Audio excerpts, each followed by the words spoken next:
Bu örneğimizde yine katı model yani işleyeceğimiz parça ve stoğu aynı ekranda görüp rahat çalışmak için kullanabileceğimiz diğer bir yöntemi göreceğiz. Bir önceki örneğimizde ne yapmıştık? Montaj ortamında parçamızın etrafına stoğu çizmiştik.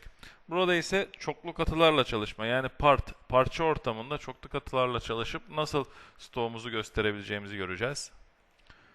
9 numaralı örneğimizi açıyoruz. Bakarsak arkadaşlar şu an part ortamındayız. Yani parça ortamındayız ama iki tane solid body'miz yani iki tane katı modelimiz var. Birincisi parçanın kendisi, ikincisi ise stoğumuz.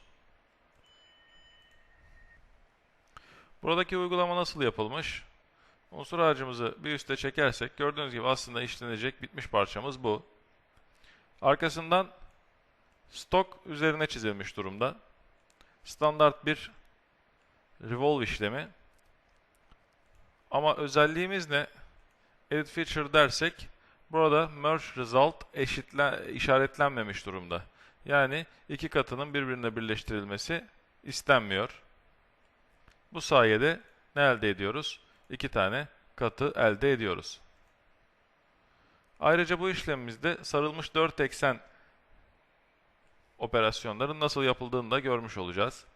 SolidCam yeni frez ediyoruz. İsmimiz genel örnek 9. Onay verdik.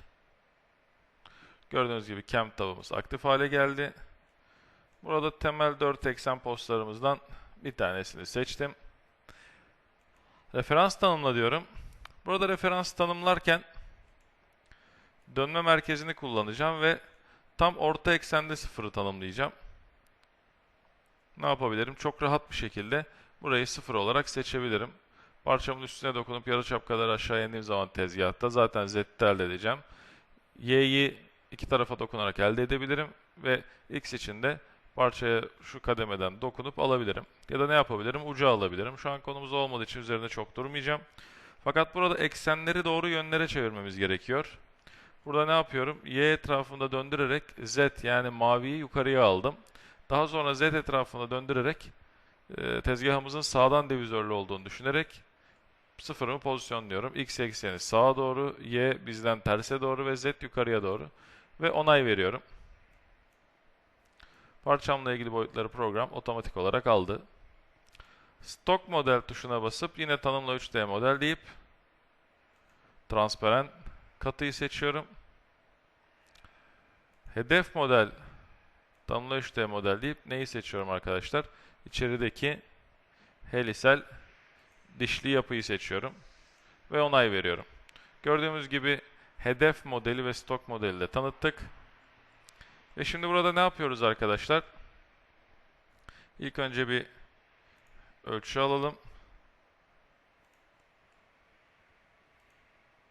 Tabi bu çok doğru bir yer değil.